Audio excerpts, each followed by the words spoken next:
Now, astrologers have said for years that Jupiter influences our lives. But we now have scientific evidence that this mighty planet does have a significant connection with our own small world. And Jupiter is so different to our planet. You know, a big ball of gas 500 million kilometres away. It's difficult to see how it could have anything to do with us at all. But despite the fact that astrology is a load of rubbish, Jupiter can, in fact, have a profound influence on our planet. And it's through a force that, well, surrounds us and penetrates us and binds the galaxy together. Gravity.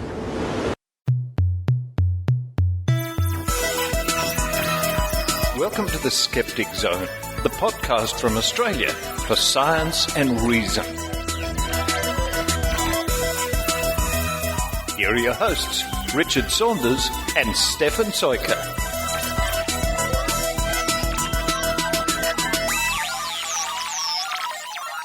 Well, Richard, long time no see. Hey, Stefan. Hey, how are you? Hey, look, thanks for the new music to the show. We're trying it out. Oh, did you like it, did you? I like it a lot. I don't know if we'll use it all the from time. now on, but it's good to have a change. Well, I thought I'd do a bit of a remix, a bit of a revamp, a bit of electronica. So, yeah, it's kind of okay. You know, there's thousands of people around the planet now have started listening to the Zone and gone, what? What the hell's going on to their theme song? What was that?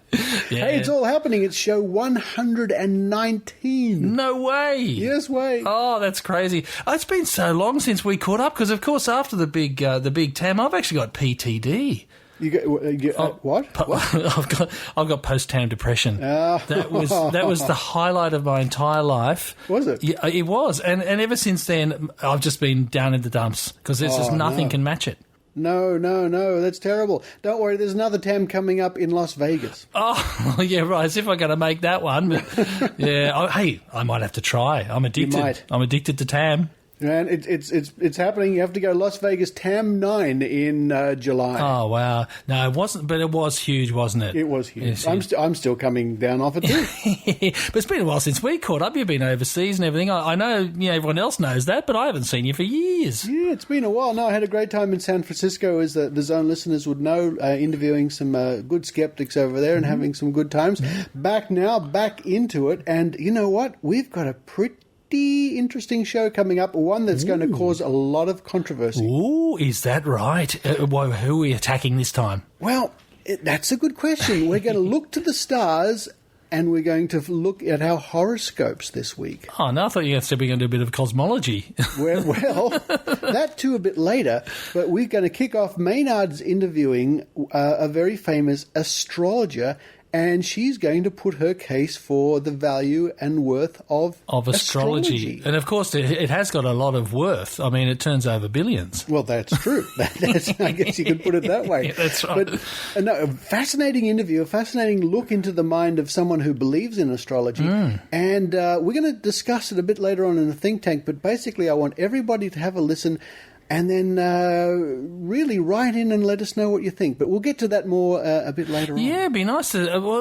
Look, I guess if she's willing to put it out there and just lay her tarot cards on the table, then I think it's all fair and square for everyone to kind of chime back in and let us know what they think and have a bit of a comment. That's right. So what else we got? Well, following that, we're going to look at maybe we're going to put our feet a little bit more on the ground, but look to the stars. This time, we're looking at the restoration of a very famous telescope that got completely trashed in those terrible fires in Canberra a few years ago. Oh, no. Yeah.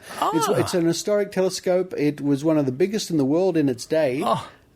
Used to be in Melbourne, got burnt to the ground, but now it's being put back together again. Completely restored. Yep. Wow. So what, did you go there and check it out and everything? I did. I went to a secret location in Melbourne, and it really is a secret location, and saw these guys slowly, painstakingly putting back the telescope. What's with the secrecy? Is it really delicate work or something? It's delicate work, and it's housed in a place with a lot of national treasures. Oh. bit like Indiana Jones it was. Whoa! All right, and what else we got? We got the old think tank coming up. We got the think tank after that. With a bit of a chat around some of the skeptical issues of the day, and somewhere in the show there's a brief interview. I was on Sydney Radio 2GB with our good friend Glenn Wheeler at a brief discussion about psychic predictions.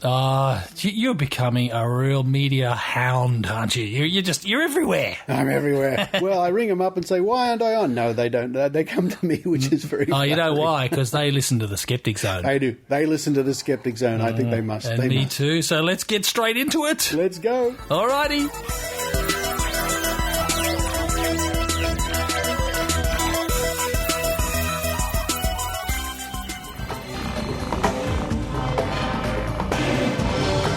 Here's Maynard's spooky action at a distance. Well, the big astrologer flap, the big BBC astrologer flap of 2011 has gone up. I mean, you may think that, UFO sightings over the White House were big in the 50s. That's nothing. Jessica Adams is an angry astrologer, and you don't want them angry. Jessica Adams, welcome. Thank you so much. Before we get into the big flap, what is your qualifications as an astrologer? I did a degree, an arts degree, as we all did, in Tasmania, and I did one in religious studies and ancient civilizations, which was a brilliant grounding for what I was to do later. And then I picked up philosophy. I did a bunch of courses on astrology later on, but I think that grounding, somewhere between philosophy and religious studies, you've got astrology. But you don't just completely rely on what you see in the stars and the charts or the signs. You've got a bit of a psychic action going on sometimes. Yeah, I'm also psychic, so I use that when I look at the charts too. And you have spirit guides, and I've always found this unusual. Whenever I interview you, it always seems to me a spirit guide to the normal person is indistinguishable from an actual talking delusion. My guide would be very insulted for you to say that. Oh, no, I'm not saying... Well, suddenly, like, a Chinaman turns up and starts talking to you. That would be really alarming if that happened while I was watching TV. Well, if you were watching TV, I can understand it. I don't even have a TV. It's so negative. I love it when my guide speaks to me. Which one works best? Which guide do you normally find works best? There's an older Chinaman that you talk to sometimes? Huang Li. Yeah, my gatekeeper is Huang Li, and he keeps out all the random traffic. But I work with Li and also other guides who, come in from time to time. For the more scientifically grounded members of our listeners, they're going to find that kind of strange, because that's like, wow, Completely. It will completely trip them out, unless they're familiar with quantum physics and the strangeness of quark.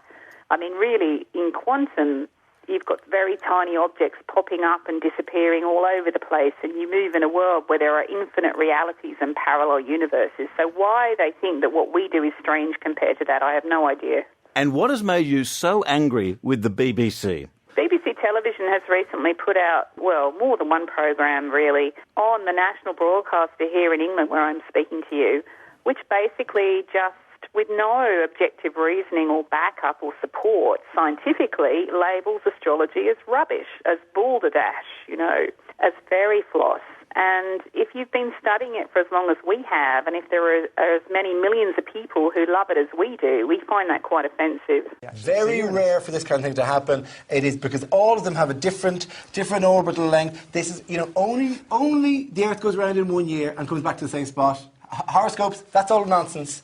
We're happy to say this now once and for all. That's all rubbish, right, astrology, because the planets are in different places at different times. In the interests of balance, because we're on the BBC, I should say that, indeed, Dara is right, astrology is... It's nonsense. It's absolutely nonsense, right? Yeah. Isn't the burden of proof on astrology to prove that it does work? No, the burden of proof is on skeptics and cynics to give us evidence that would dissuade the millions of people who believe in it to go the other way. The usual one that is used is that if people believe that a reading is for them, you could give that reading to anyone and they can suit it to themselves. I've heard that mentioned a number of times. Phil Plait even mentioned that last week. What do you think of that?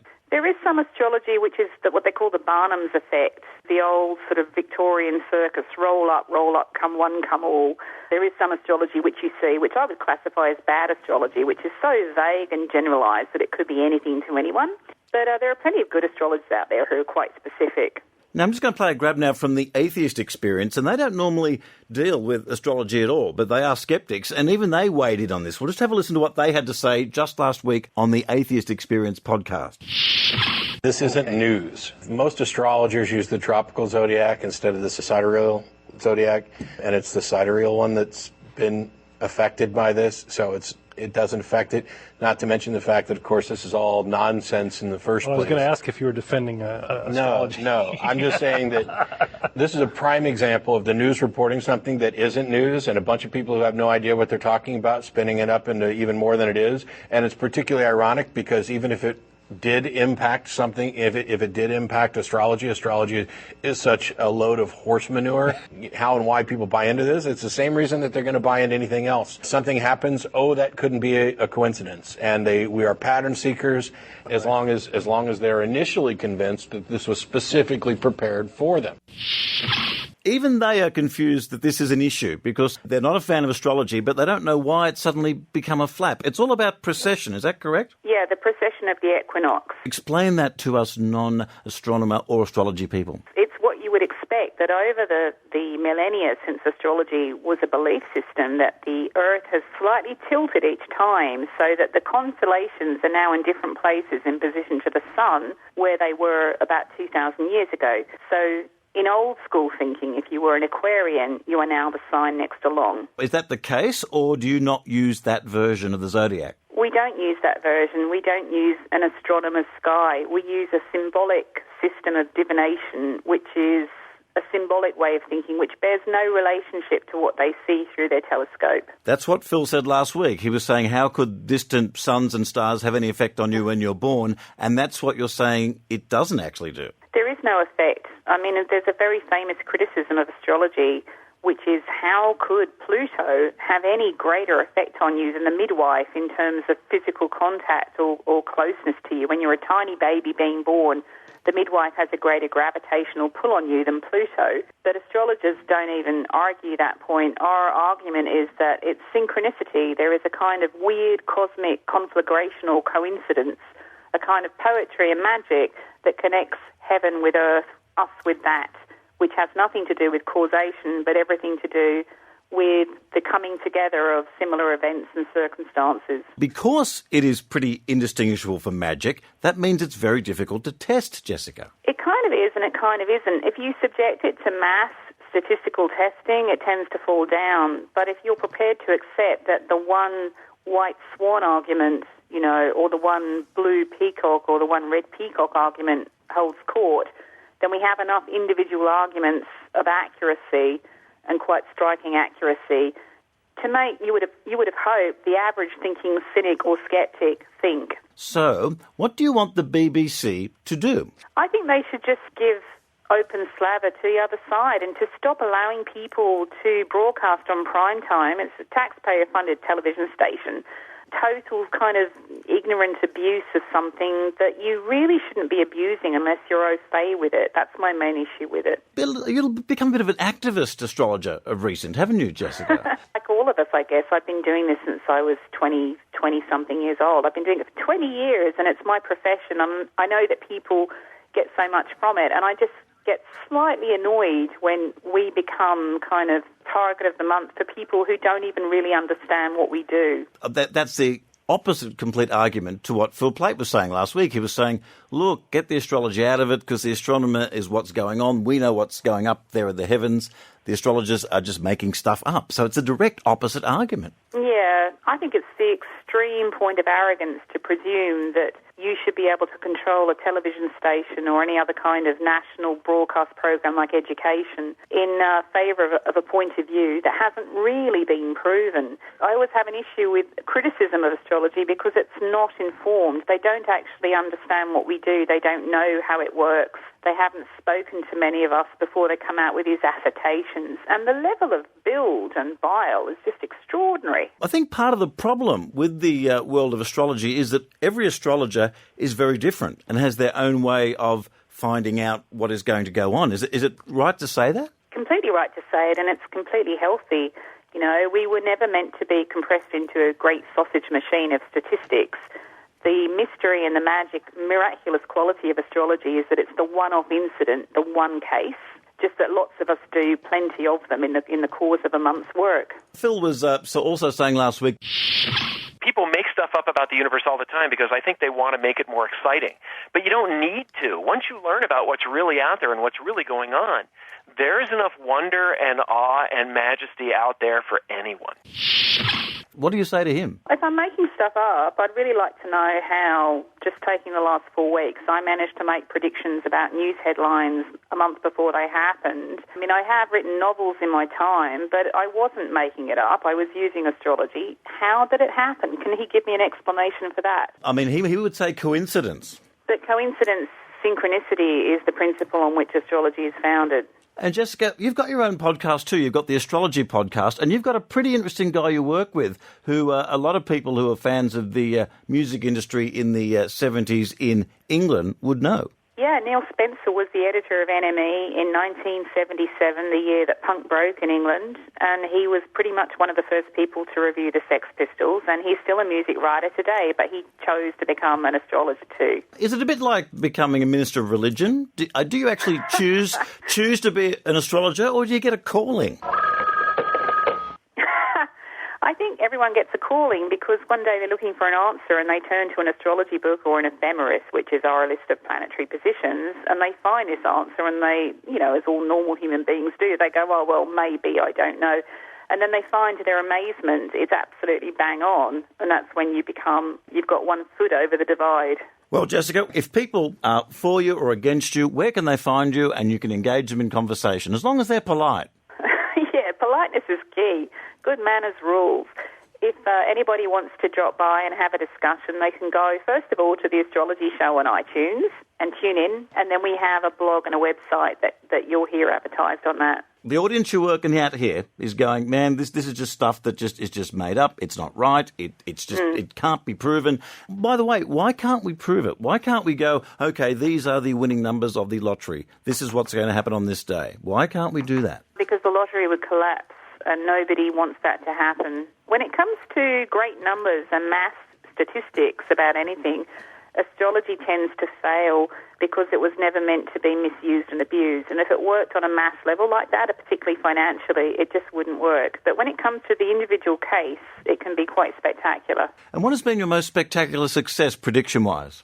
I suppose the most useful thing that I ever did was put into a book that came out a few years ago that anyone who had a pension should really, around the year 2008, start looking at where that pension was lodged, because I could see Pluto going into Capricorn and a big global financial problem. So I was worried about people's pensions. So if anybody had a closer look at where the super was going around that year, I'm very happy. Jessica Adams, thanks for talking to us. We'll be keeping an eye on the big astrologer flap, and I'll give you the last word, the last message for skeptics out there that still are just not convinced about astrology at all. If you open your mind and you try believing, see what happens. Give it the suspension of disbelief for 4 weeks and report back. And Jessica, you've actually got some scientific research people can do after the show.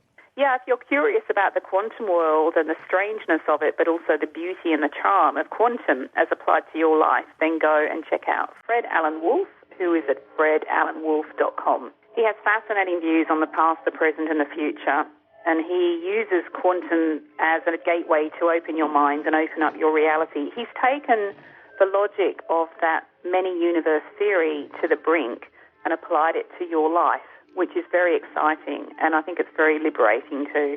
Look, one thing I want to know, tell me, try and get into your spirit guide right now. Will Right Said Fred be big again? Deeply deep about the curves you got. Deeply hot for the curves you got. The funny thing is, since you asked me, Maynard, one of them is going to do very well in business. Nothing to do with singing or flexing the muscles or any of that, or wearing very tight shorts, but very big in business, and it will help his home country and many other places through Europe. That's exciting, see? That's why astrology is exciting. An astronomer will never tell you, Right Said Fred will be big again.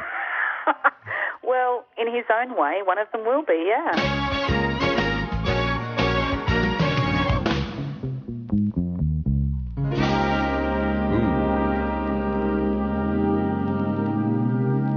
Yeah.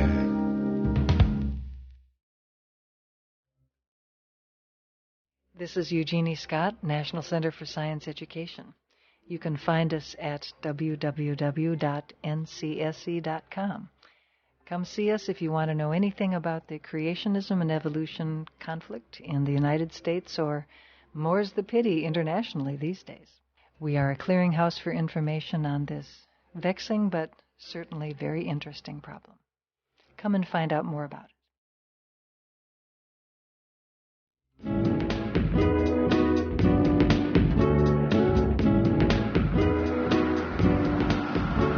One of the many things I like about Melbourne is they were wise enough to keep their tram network when a lot of the country didn't, including Sydney, got rid of most of their trams. In fact, Sydney got rid of all of its trams. Well, one came back recently, but it's not the same thing. I'm on one of Melbourne's trams now with Dr. Steve Roberts. Dr. Steve, we're heading off to see quite a famous telescope. Yes, the Great Melbourne Telescope, Richard, and the tram's about to come to a stop, I think. I think we have to get off here, in fact. You can hear the tram in the background, and it's reasonably quiet, just only the noise of the rails. Yeah, we do get off here. This is our stop, all right. So let's hop off. So we'll hop off. But I'm quite keen to see this telescope because I've been working on the newsletter, as you know. I think we get off on the other side. Here we go. Out into the street. I've been working on the newsletter with you for quite, about a year or so now? That's right. I do a little newsletter for the volunteers who are on the project. We've got about 60 volunteers, only about 20 are really active. And we go along every week and try and repair and maintain the parts of it. And this is a labour of love, isn't it? Yeah. Well, if I could go about the history of the telescope, it was the biggest telescope in the world in 1869. It was a big ego trip for... That's a big truck. Yes. It's a big truck, yeah. It was a big ego trip for the new city of Melbourne, which was newly rich from gold, and to have the biggest scope in the world and have it in the southern hemisphere was astronomically very important. And it's been used ever since then. But it was sent to Canberra in 1946 and actually did pioneering work in Canberra until 2003 when a mighty bushfire raged across the ACT and the telescope was entirely destroyed, and the mirror was all shattered and all the metal parts were bent and buckled. And some amateurs now, together with the Museum of Victoria, have salvaged the parts of the telescope, and we're repairing them and straightening them out. And that's the number 9 tram. That was the number 9 tram. The legendary number 9 tram. There you go. It was a number 9 tram. Another number 9 tram. A little bit, yeah. It's very mysterious. There you are. More trams, you can shake a stick. We've turned into tram spotters. Tram spotters, yeah. So we're on our way now. We're just at a bus stop, having gotten off the tram, to look at the reconstruction, the renovations, the restoration in progress. Yeah, the restoration, yeah. You'll see amateurs toiling away with wire brushes, scrubbing metal parts clean of bushfire detritus, and making technical drawings of the parts, and worrying about the design of new parts that we have to make to accommodate parts that were really destroyed. All right, well, we'll wait for our bus and then we'll head off and have a good look at this telescope. Yeah, hopefully it'll be quieter when we get in there as well. So we've found ourselves on the bus now, Steve. We're on a bus. Now we're on a bus, We're on a bus, and you were just telling me about the notable people who are actually behind this project. Yeah, that's right. We wrote to some august and famous people and asked them to recognise the project to restore the telescope. We didn't ask for money. We just said we want to agree this is a good thing and should be done. And we got lots of notable people in the Melbourne world to condone the project and support it, express support for it. But it's a joint initiative between the Botanical Gardens, the Museum of Victoria and the Astronomical Society of Victoria. And we each put our own part into the project. The Botanical Gardens own the building where the telescope will go. The museum actually owned the telescope on behalf of the people of Victoria. And the Astronomical Society have the skill to restore it and can command volunteer labour on a large scale. Well, this is the big thing, isn't it? You're telling me it's the love of volunteers that are making this all possible, and already the volunteers have put in something like 4,000 hours or something like that of their time and effort. That's right. We come once a week and work a bit less than a full day, but there's 10 or 12 people typically who work from 10 till 4. doing odd jobs and doing drawings, and a fair bit of work is done out of hours too. I mean, I work on the database of parts and sorting out and tidying up an Excel file, and I do nearly all of that at home, not at the museum. Yeah. There's a guy who does technical drawings who comes in and measures up. He actually does the drawings at home.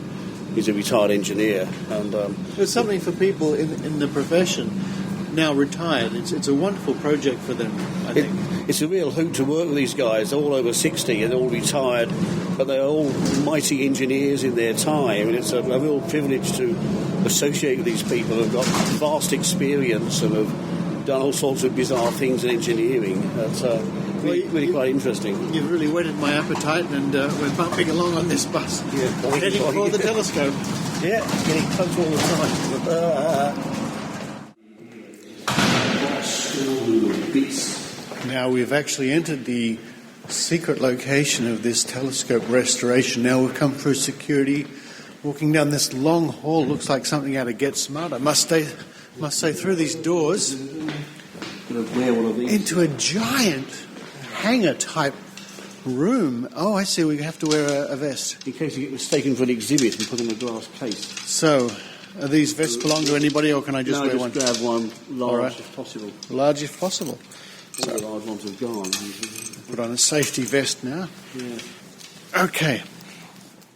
So let's keep walking back, passing all sorts of priceless exhibits here, and paintings and things. Old dinosaur footprints. Look at that on the wall there. Yeah. Fascinating. Old engines here, an old sewing machine. So some treasures here from Victoria's past. A display of dinosaurs hatching from eggs. Steve, what place have you brought me to? Yeah, look at that. It's stunning. That's Rufus the Duck. Rufus the Duck, whatever Rufus the Duck is. We had the original Tatlotto barrel with the balls here. Oh, really? It's gone now. Well, it's hard to describe what I'm looking at here. It's just giant rows and shelves of priceless memorabilia here. They're all property of the people of Victoria under the custody of the museum. From the museum. Fascinating. Now we've entered what is this, the meeting area, the working area for the project? Room, yeah. We've got some gentlemen there, some scientists, busily looking at their models and paper and drawings and stuff. And Steve, you're just showing me this folder here. It's full of amazing number of technical drawings to do with this telescope. Every part of the telescope, there's about 600, has been uniquely identified and given a number. Otherwise we go insane with long descriptions in words. So this is item number 216. 216, and what is that? It's like a short, fat metal boss, and the end of the telescope axis is pivoted in this boss. It's attached inside a large heavy part called the cube, and the telescope effectively pivots in this hole here on the boss. Right. It's a very heavy metal part, and we've drawn it here. We have a technical drawing here. It's beautifully done. With completely accurate measurements, and it's such that the pot already exists, but if it didn't exist, it could be recreated. We could recreate it from that drawing alone. Yes. And the telescope's already been destroyed once, and the drawings were destroyed in another bushfire, the original drawings, so you have to recreate all those. So in theory, someone could be given all these and said, build the telescope. Oh, yeah, and many of these, some of these parts actually don't exist, for example. So we've recovered them from photographs and from deductions. All the parts are so badly damaged that they can't really be remade. Now, to give our listeners an idea of the scale, and I'm just looking over your shoulder now to a beautiful picture of how the telescope once looked. What size are we looking at here? This is a picture taken in about 1880 of the original telescope in its original working position in the Botanical Gardens, and that's part of the roll-off roof of the shed there. Yeah. There's an astronomer standing there. Well, there's giving me a bit of a scale. There's somebody standing next to it now. So from the end of the barrel here to this, it's about 30 feet long, maybe 30 feet up. Right. I tend to think in imperial units when I'm on this. Everything was made in imperial. I think our nuts listeners and bolts all inches and whatnot. Our listeners should be able to grasp an idea of that. It's a beautiful looking telescope because it's got this interesting crisscross of lattice sort of on the second part of the. That was a pioneering design to save weight and hadn't really been done before. Yeah. This is a boilerplate tube. It's very, very heavy. And if you go all the way along the tube in boilerplate, it'll weigh 5 tons on its This is a own. better drawing here. And most of the telescope, in fact, is this very lightweight lattice with a mirror at this end. That's right, to support the mirror at the top. And the light comes in down the tube, hits the mirror at the back, bounces reflected back up to the top of the tube, hits a smaller mirror at the front, and then bounces back down to the other end of the tube where there's an eyepiece, and there's the primary mirror. There's a little eyepiece there. I didn't notice that. That's before. right, and you actually look through there. You have a peek through there and you see. You look through there, and the primary mirror, as it's called, has a big hole in the middle. Is it inverted? For looking through. Yes, it is, but... you get used to that. You get used to that, doesn't really matter. And you see it's all driven by hand-cranked wheels and great big gear wheels. Oh, yes. This is all 1868 technology, cast iron pieces. It's good that there's this photograph exists at all, isn't it? Yeah. Well, we're desperate, and we pored over this photograph for hours and hours and hours, and Steve over there has identified many missing parts, like this apparatus here. It's entirely missing. So when we say the construction or the reconstruction of the telescope, we're not just talking about this bit, but all this bit, all these counterweights and these gears and this building the building it stands in, the piers that it's mounted on. Oh, here we go. The structure surrounding it. Yeah. You've got chains coming down for other gears and pulleys and weights and things to. The chain is missing. It's a trivial thing. The chain's missing. Got lost long ago. There it is. There's a few missing parts, but luckily they're all very small parts that can easily be remade or deduced and substituted. But the major parts are all with us. So we've got like 90% of the parts in existence here in the museum. And we're making our way through the storeroom once again. This giant room and the most extraordinary things up in there at the ceiling. It's like an old-fashioned flying machine made out of silk, I think, and cloth or whatever it is. Does it fly? Does it fly, do you think? It would fly. It would have flown once, yeah. This is all stuff the museum possesses on behalf of the people of Victoria. It's fascinating. Old fighter. They can't exhibit right now for some reason, but don't want to throw away. It's a genuine fighter, is it? Yeah, a Wirraway fighter. Wow. The wings are taken off. There's the wings over there. Early threshing machine. Yeah. Okay, let's go through this slamming door through here. Yeah. Oh, now that smells like a workshop. Yes, this is the loading bay. There's some work going on here. These are all volunteers of the project. So this is it. This is the telescope around us. Many of the bits. Yeah. Many of the bits. Wow. All of this clutter here. Yeah. This telescope. And this row along here at the front, the parts. All the parts of this telescope are all laid out here. All the whole of this corner here. All the stuff is telescope. There it is. There's the lattice over there I was describing earlier, the actual bit. Yeah, the actual lattice tube. There's the quadrant there. These things all have names, you see. There's the cube. Yes. There's the photo. It's huge. And there's even a photograph over here on leaning against the wall of when it was being constructed originally. Yeah. With cranes and all sorts of people working. Irish navvies hanging onto it. This is a priceless photograph. It must be for you because you can see the underside here a bit more clearly. You can see the mechanisms in there. This mechanism here, which is lost, we have to replace that. Oh no, sorry, we have about half of it, but it's broken. And we've got a giant blow-up here of the picture I was looking at before, the classic picture of the telescope in operation. Oh, I see. This is actually a window, isn't it? A window, showing the roller mechanism that takes the weight of the telescope, which is this thing here. Right. There it is, actually, on the floor before us. This was a pioneering invention in its day. Hasn't really been copied since, but, I mean, how do you... The whole telescope weighs about 8 tons when it's assembled, so how do you pivot that on a bearing so you can slosh it around and point it at any point of the sky? They were quite clever back then, weren't they? 1968. Yeah. It's pioneering days. It was 50 years before the Titanic. Only 20 years after the Great Eastern was built. This is the lattice tube. This. Yeah, and that is next to it the drum. That's the boilerplate, right? That part of the tube. Well, I must say they're wonderful things, but they are looking their age, aren't they? Yeah. Well, a bit of scrubbing with a white brush, a bit of a lick with a wet cloth, it'll look a lot better. Now, bit of paint, you see the lattice tube, half of it's missing. The bit we have here is much shorter. Oh, yeah. Than it was supposed to have. Well, where is it? Well, we don't know. It's destroyed. The other half was cut off. You've got to recreate it. Left somewhere, and I don't know, it's gone anyway. So we have to recreate half the lattice tube. But that's a fairly trivial job. It's all made of metal strips. Yes. And you just measure up. They are tapered, but we measure up, and we have the photographs, and we just set to and hammer them all in place. And for sort of like 10 grand in cost, we can replace the part of it. Well, I wish you could see this this secret storeroom, listeners. Duck around under here. Being careful where I step. More telescope parts. How many parts did you say are there? About 600, but we've got a slight problem. These parts here are clearly not from 1868, they're from about 1950. Oh, yes. And they were added by engineers at Mount Stromlo, and the telescope was at Mount Stromlo. It was modified heavily. Really? And in restoring it, we want to get rid of the modifications and bring it back to its original 1868 form, but however, having hidden motors and hidden bearings, which will make it safe in modern terms for engineering and make it computer controllable and so on. Well, that's fair enough. Yeah, so we have to get rid of that motor, but there has to be another motor that's replacing it somewhere. These are the bearings here. Yes, just on a pallet on the other side of us. Yeah.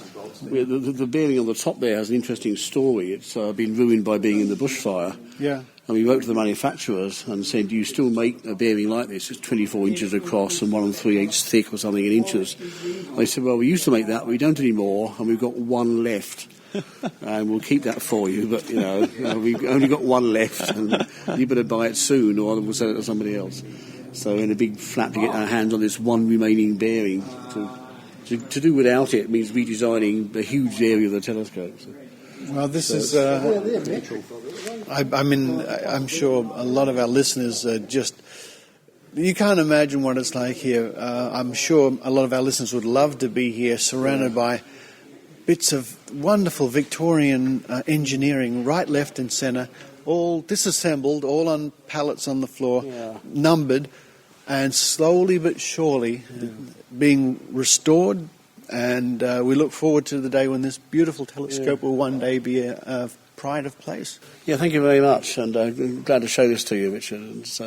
The project will take some years to finish, but in the end the telescope should be restored to heritage standards and be usable by the public, and it'll be remotely usable by schools and so on. Fantastic. And other people in the Northern Hemisphere, and it'll be we're hoping it'll again become a major tourist attraction of Melbourne.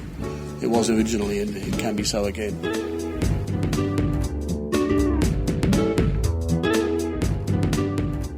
To find out more, visit http://greatmelbournetelescope.org.au.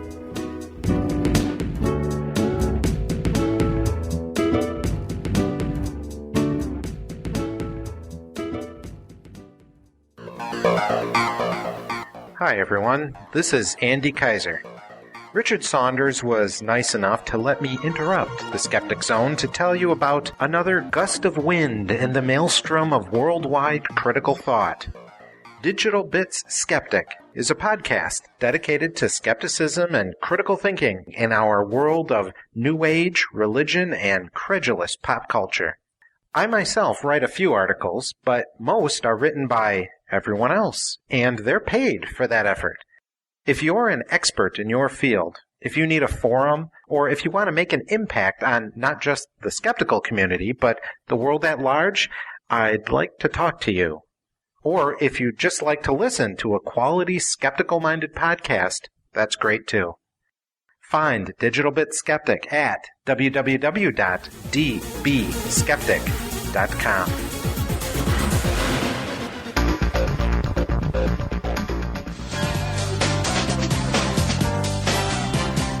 Every year, on or around New Year's Day, in fact, or New Year's Eve, thereabouts, we get the fortune tellers or the clairvoyants or the psychics or whatever they call themselves who come out with their list of predictions. Now, my question is, if you believe in all that stuff, and these people are not simply making massive generalisations year after year after year, then why is it that none of them, to my knowledge, predicted that Queensland would be devastated by floodwaters in the first 2 weeks of the new year? Why is it that they only come out and beat their chest when they supposedly get a prediction right? I mean, how could all of these people who can supposedly see things and predict things, how could they have not seen the wall of water and devastation that was about to swamp our northern neighbours up in Queensland? Richard Saunders from the Australian Skeptics joins us. G'day, Richard. G'day, Glenn. Happy New Year. And to you, mate, all the best to you. Am I being too harsh? Yeah, no, I think you're being generous. I think the amount of airtime that people who call themselves psychics or fortune tellers have received over the years on Australian television and radio. Wow, if I could have a hundredth of that time, I would be doing well for the rest of my life, I think. So, generally speaking, and we've discussed this before when you've joined me here in the studio, generally speaking, it's very much a general prediction that they tend to do year in and year out. Yeah, well, here's the trick. I'll tell all your listeners the huge secret behind all this game is you make lots of predictions, some specific, most general, year after year after year. Some of those are bound to come true. You can't help yourself. Some predictions you make, if you make enough of them, will come true, and those are the ones you dine out on for years and say, look how great, powerful predictor I am. Now, we did a look at the predictions that they made for last year. We tracked them carefully throughout the year, and in the official Australian Psychics Directory magazine, predictions for 2010, they scored, and we're being generous here, they scored a grand total of 7% right. In other words, they were wrong 93% of the time. But you don't hear about those. You'll hear about the very few ones they basically stumbled and got right.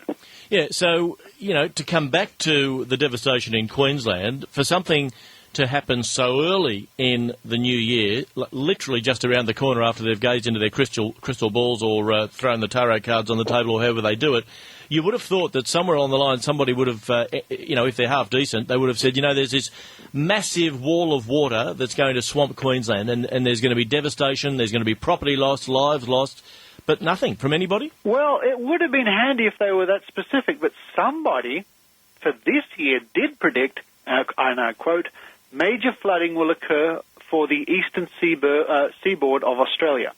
Now, you might think, oh, wow, they got it. They predicted the floods in Queensland. No.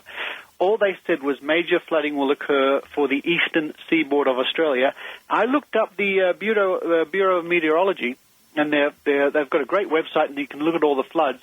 Major flooding occurs on the eastern seaboard of Australia, if not every year, certainly 9 years out of 10. Yeah. So in that situation, it's like, so we would say, well, so what?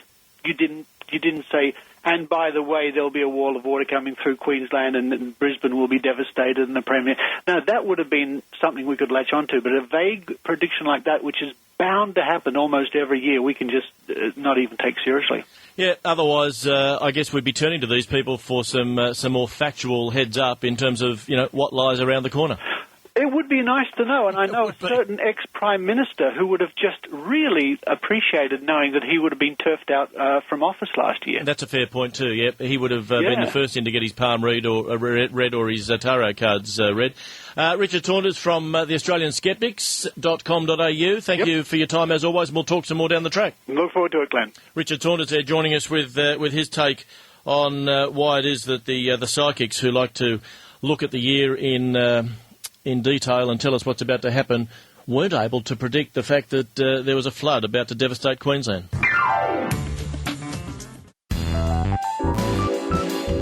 Join us now for Drinking Skeptically in the Think Tank.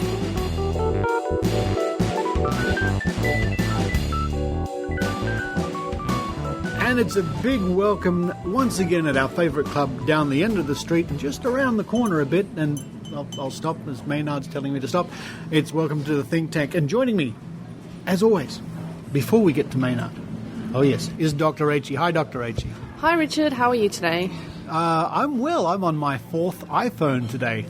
Yes. You had a bit of a... what would you call it? A fail, an epic fail. An epic fail, because I recorded an interview you did on radio this morning on my iPhone on a little app, and it failed and I lost it. I know, which is disappointing because I wanted to actually hear it. I just only had about 3 or 4 minutes on a community station. But it was good. Just about what skeptics believe and what we do and why we do it, and so it was good. But we don't have the audio, listeners. We'll try. Maybe we can resurrect it for next week. And speaking about resurrections, it's Maynard. Hey, it's great to be back in the major club here again. This is an exciting venue. Isn't it? It is. It really is very exciting. It's happening tonight. It is, and we've got an international guest. We have joining us all the way from the Granite State. It's our steak. I'm thinking about steaks. From the Granite State, it's our good friend and North American office manager for the Skeptic Zone, Travis Roy. Hi, Travis. Hey, Richard. Hey, guys. Glad to be here. Virtually. He's virtually here. It's good to have you in the think tank, Travis. You've been on think tank before when it was in Las Vegas, I think. Yes. It was that was a lot of fun, and I hope this is equally enjoyable. So do we. And it's James Sheepy. Hi, James. G'day, everyone. Well, of course, the Bastard Sheep, as he's known on Twitter and around the world and on the internet. Now, it's been an interesting week in skepticism. It's always an interesting week in skepticism. I'd like to kick off. The 1023 is gathering momentum. The big homeopathy protest and campaign and things like that coming up, where people are going to overdose early next month. And I noticed that the Centre for Inquiry, or the Committee for Skeptical Inquiry, and as James pulls up the webpage, have released a huge statement about railing against Walmart. Oh, yeah, it says here the Walmart have got their own brand of homeopathic medicine, just like Boots over in the UK does. Yeah. And so that's the main target of the 1023 campaign in America. That's what it's going to be. Walmart. That's fascinating. It's this whole 1023 thing is just growing so much. It's going to be thousands of people this year. It's huge. I mean, one of the things that's interesting, though, Richard, is in America, people have been warned to be very careful about which homeopathic remedy they select for the overdose, because some homeopathic remedies in the US actually have active ingredients. Really? Yes. So if you are going to be going to an overdose in the States, make sure you check with your organiser as to what is a safe, in other words, nothing in it, homeopathy products, because some of them are not truly homeopathic. Wow. Or you could just take a bag of candy. Well, that's not really the... I know. I mean, it kind of is the point, but you really need to use the real branded stuff to get your point across. You do. Even the off-the-shelf ones, most of them have got... The majority of the products are 3C or 6C, which isn't very much at all. There's still active ingredients in those cases. Well, so if you're going to overdose... There's a possibility, so you need to be careful. Yeah. Now, what about your natural herbs like valerian? If you took a lot of valerian, could that be dangerous too? If you take too much of anything, it can be dangerous, which is why you've actually got to look up what these products are, what the things that are in high doses anyway, look them up and see, okay, how much can I take? If it's something as simple as coffee, which you can drink in coffee every single day, no problems. Take as many pills as you like. So what's but some of the other ingredients, they can be dangerous. The website there is psychop.org, and you can just do a search on their website, or if you just Google CSI and 1023, you can find out the information about that. Yes, but the message is clear all around the world. If you are taking part in the 1023 campaign, be damn sure what you're taking is indeed sugar with no active ingredient. We're pretty safe in Australia. I've guzzled, and you too, Rachel. We've guzzled thousands of... But we've guzzled 30C. Yeah. So what about you, Travis? Are you guys participating in 1023? No, we're not, and it's specifically because of that concern. We don't really have enough time before the event in order to do proper research and get something that we know is safe. And I know I've been in contact with a couple other grassroots groups and local groups that have same concerns. So we're still not sure exactly what we're going to be doing, if anything, but it'll probably be more on just education and doing examples of how they mix the homeopathic remedies. So, Travis, can I ask a question then? Is homeopathy really homeopathy in the US if it's got an active ingredient? I mean, how do you define it as homeopathy if there's an active ingredient in it? Well, that's the problem. I mean, you can find places. There's a local, like farmers market kind of store that has homeopathic remedies that seem to be legit and actual homeopathic remedies. But the problem is with the regulation, because they're kind of classified as supplements, and supplements are unregulated.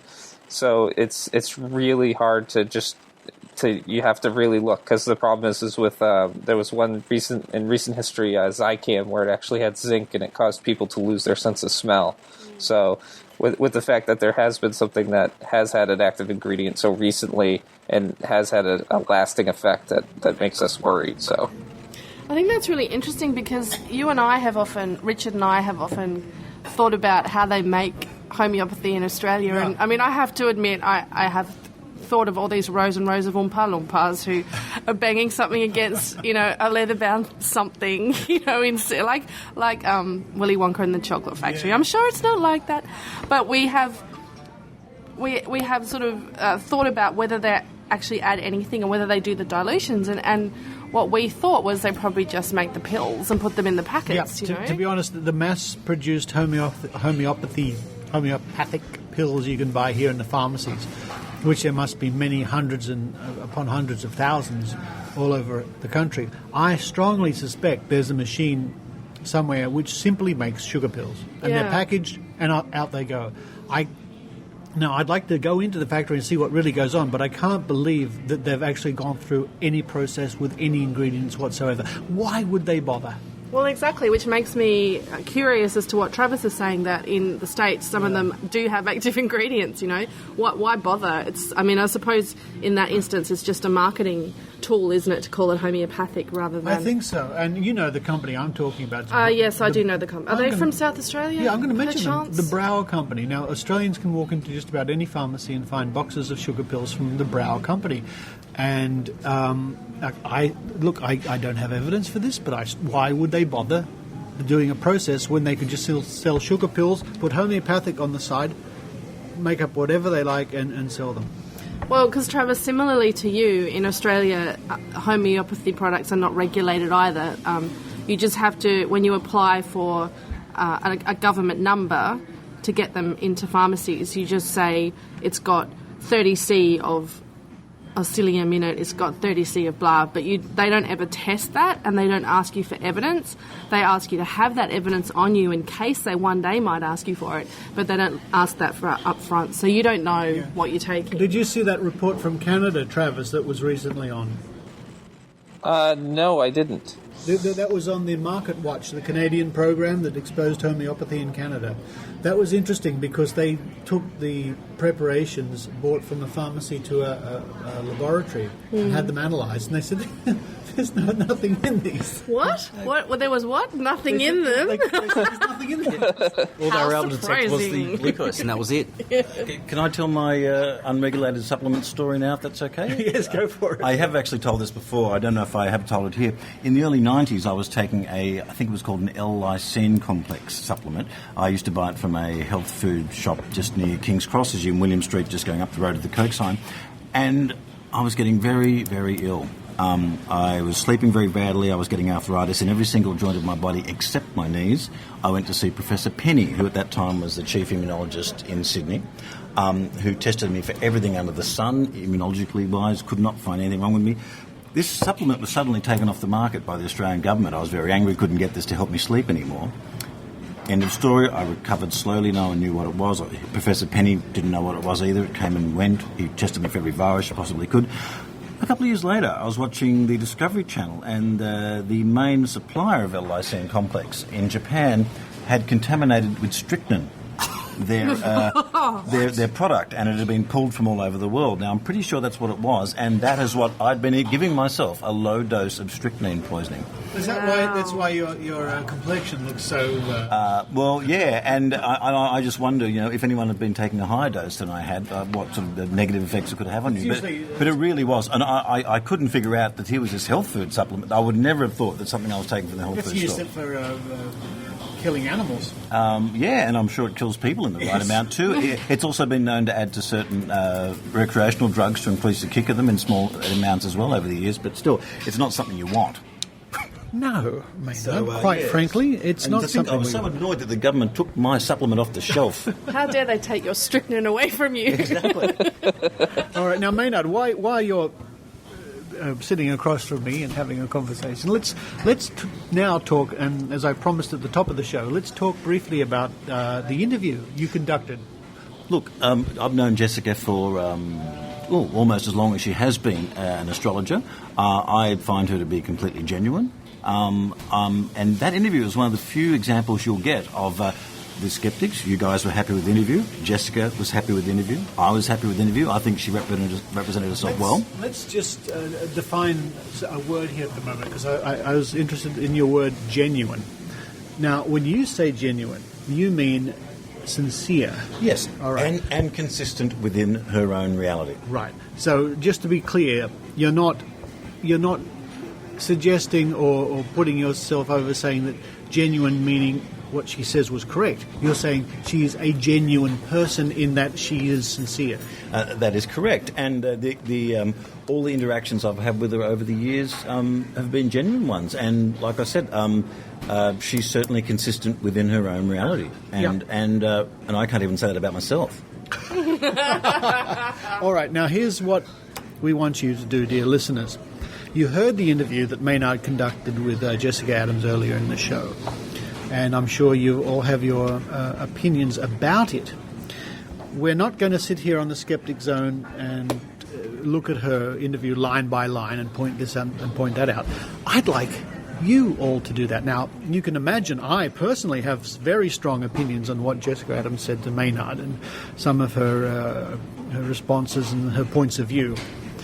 If you want to comment yourself and point out what you think she said right or wrong, let's do that. Go to the Skeptic Zone, skepticzone.tv, click the comments link for this episode 119, and let's have a good discussion about it. I would be interested for you, especially people sort of new to the skeptical world, to see what you thought about her point of view, her answers, and where she was going. I think that's the best thing we can do, Maynard. And just to remind you, that is moderated. So if you come on and say, "Oh, I think she was awful," and what a stupid woman, or the reverse, if you come on and say you skeptics are a bunch of fools, it won't get through. So polite comments, please, and we'll see where that takes us. But also, what we are interested in too is, do you think that's the kind of thing we should have on the Skeptic Zone? Because, I mean, it would be hard to get someone like that on a podcast like this in the first place. And, you know, it's good to know how astrology works. Well, personally, just from my point of view, every now and then I don't see any harm in it. I like...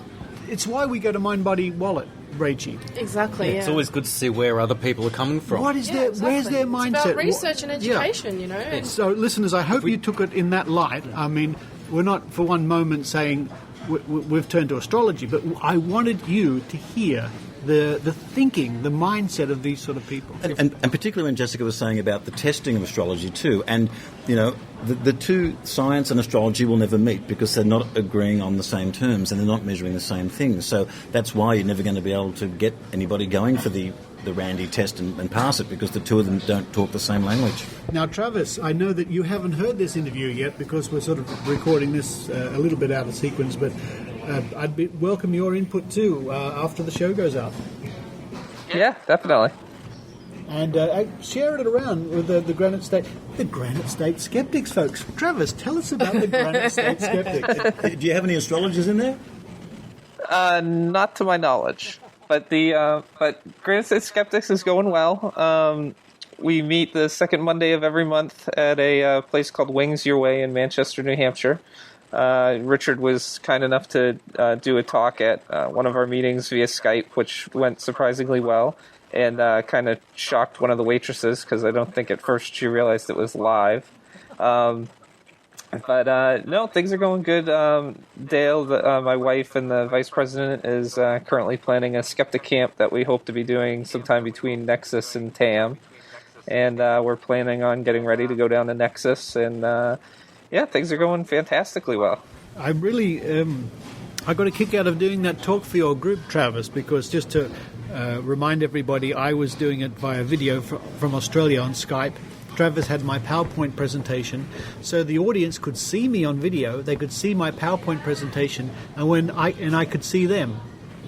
And it worked fantastically well. It was amazing. And also, you were doing it in your pajamas, weren't you, Richard? Probably, yes.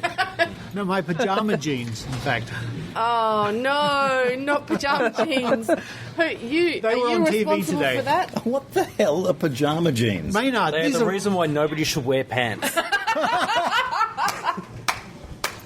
Maynard, pajama jeans are right up your alley. They are the Maynard. You Google it. You will go spare. Love it's a brilliant ad in the US for these jeans that are so comfortable. They're like wearing pajamas. But I think they are pajamas that look like jeans. No, they're jeans that are as comfortable as pajamas, aren't they, Travis? Travis, what kind of patterns do they come?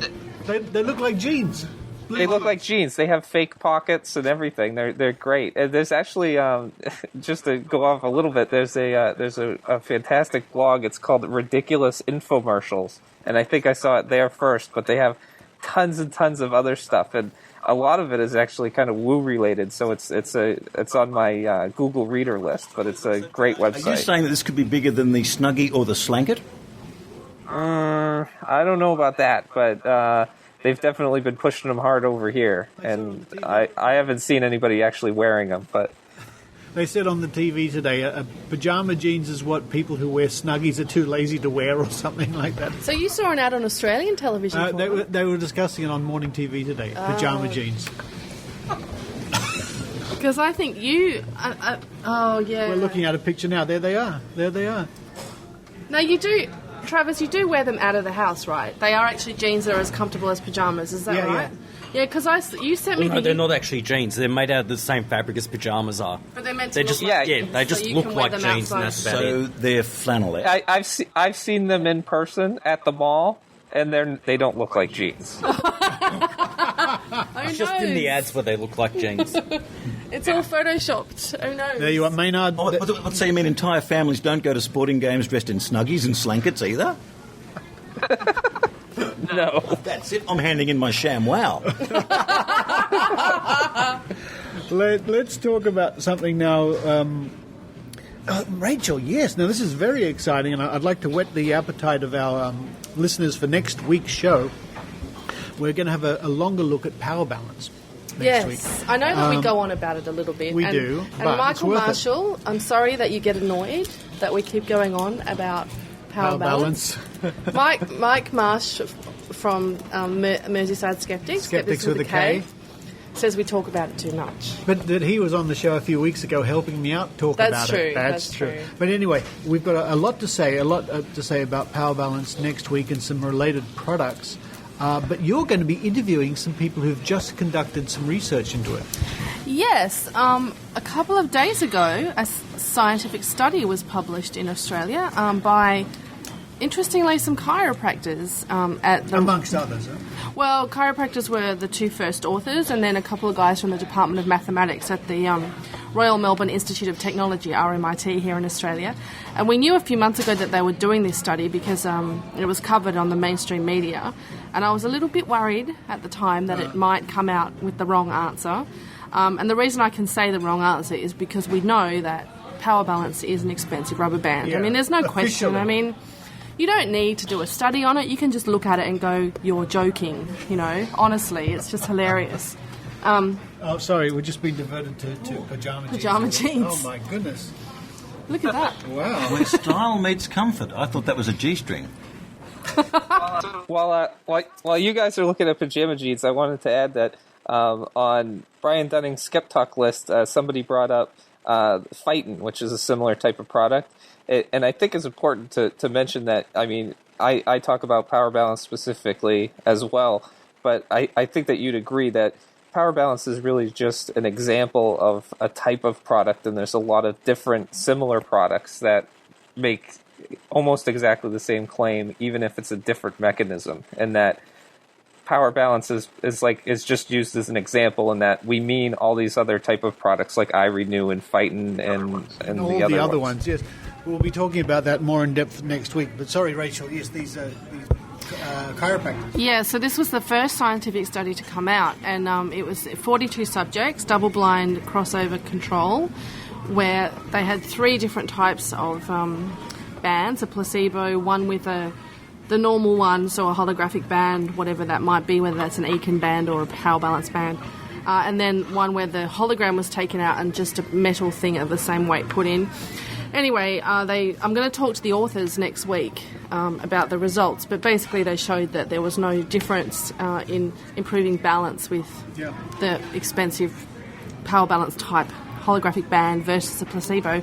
But the thing that's so sweet about this is when it was tested using science, it came back and bit them on the ass. And to me, that's just like, oh dear, how you liking science now, power balance? Not so much. And speaking about being bitten on the ass, Dr. Rachael, if you could just a brief overview of your blog post on the Skeptic's Book of Poo Poo, which I've linked to in the newsletter, about poor old Andrew Wakefield. Oh, poor Andy Pandy.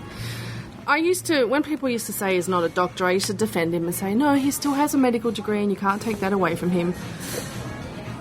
I'm not going to bother to do that anymore. He's a fraudulent so-and-so. It was reported last week on Twitter, and this was sent out by Dr. Blogs and retweeted by Seth Mookin, who wrote the book The Panic Virus. He's now gone into Minneapolis, and he's trying to recruit patients who are autistic from the Somali community in this area, because it's been shown in some sort of population studies that they seem to have a higher incidence of autism, and it's not yet known whether that might be related to their diet or their genetics, or whether they just send their kids to certain types of schools where they're identified. So it might be increased reporting, if you like. So there is going to be a study done by the National Institute for Health and the CDC, but Wakefield found out about this, and I believe this is through JB Handley, who's the guy that runs Age of Autism. He went down there and did a speech at a restaurant to 100 parents and said, I'm going to offer hyperbaric chamber therapy for your kids with autism, and I want to study them, and come and sign up here.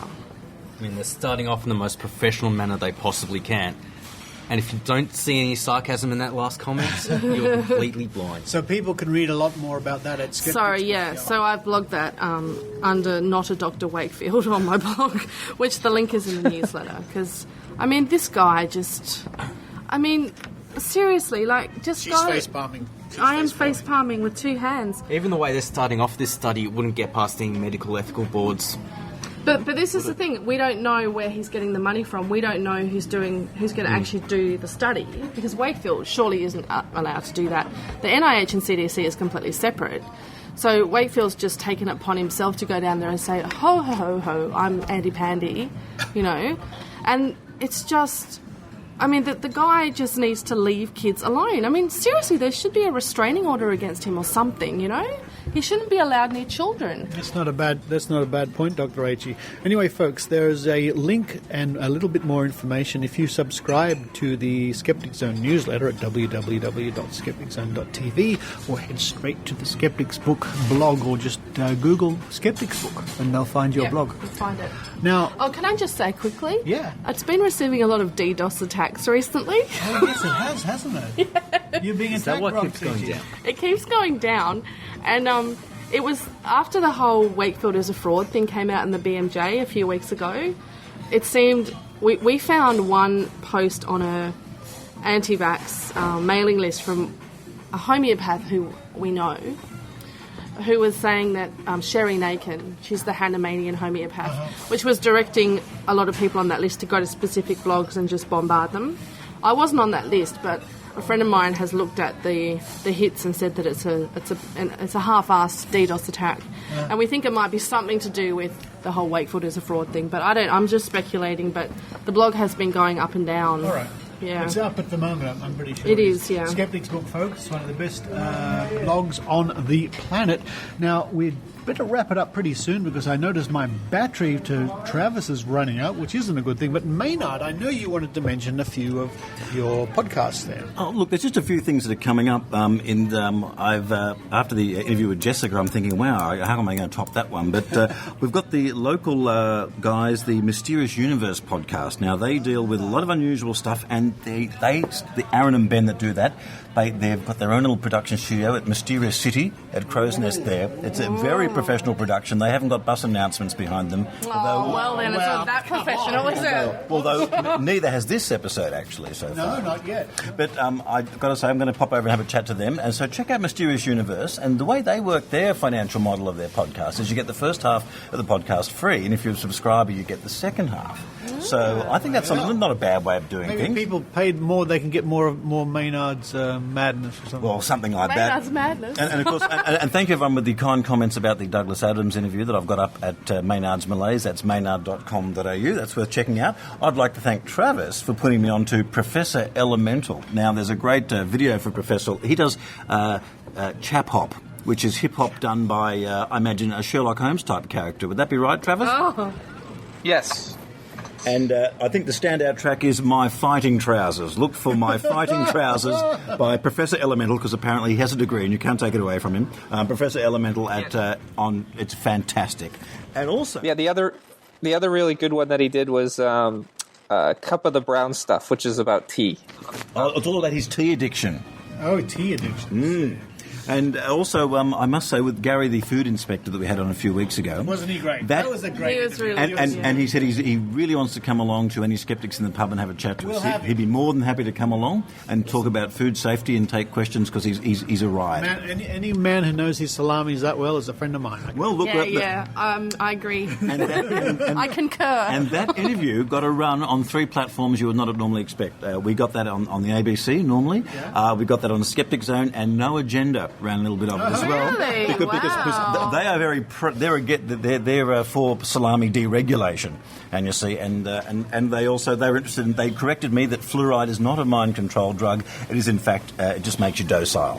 So I must apologise to everyone for getting that incorrect. How do you take fluoride so it makes you docile? You just drink the water without filtering it. Yeah. I'm going to be drinking something else. I'm just saying. Well, hang on. It's called I'll write that down. It's called a soft drink. And James. And just one more last thing. A lot of people would know Skeptic Bros, the guys behind the placebo bans. Well, they've started doing a lot more blogging on the website, and they've also hired a couple more brothers to join them as well. Really? So if you check out their website, there'll be a lot more blog posts there while you're waiting for some more placebo bans to be ordered and sent out. SkepticBros.com, ladies and gentlemen, SkepticBros.com. Make it your next site you visit. And if you've got any questions for the Mysterious Universe guys when I talk to them, just send them in here. I'd like to thank everybody for coming along here tonight to our favourite club down the street, and especially to Travis Roy, who's made it all the way here from New Hampshire. Yay! Yay! Thanks. Hooray for the internets. Hooray for the internet. Huzzah! I'd like to thank James for coming along. Thanks, everyone. And Maynard, as ever. Thank you very much. I've got my fighting trousers on now. Your pyjama jeans and Dr. H. I'm going home to put on my Snuggie. And your pyjama jeans at the same time. Yes, and those pants things. I don't know what they're called. Whatever. Peru. And until next time, it's cheers from the think tank. Cheers.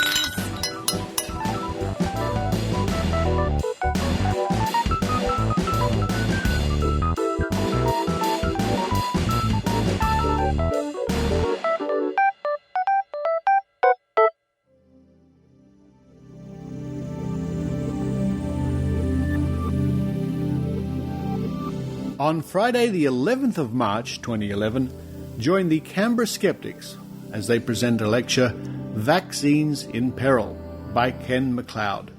This will be held at the Lecture Theatre, Innovations Building, Australian National University. For more information, head to meetup.com Social Skeptics Canberra. The Melbourne Skeptics is an exciting new initiative aiming to promote critical thinking and skeptical activism in Melbourne, across Australia and around the globe. Their official launch party will be happening at the inaugural Skeptics in the Pub meeting, 6:30 p.m. on Monday, January 31st, at the James Squire Brewhouse in Waterfront City, Docklands. Following that, they'll be coordinating the Melbourne contingent for the worldwide 1023 campaign on February the 5th. You can read more about Melbourne Skeptics at www.melbourneskeptics.com.au or find them on Twitter at melbskeptics.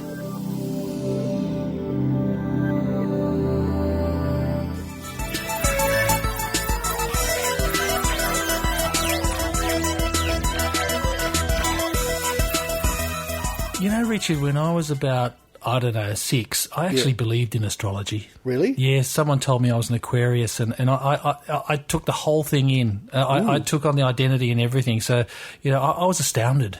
Wasn't that an interesting interview? Yeah, to find that someone still believes all that stuff.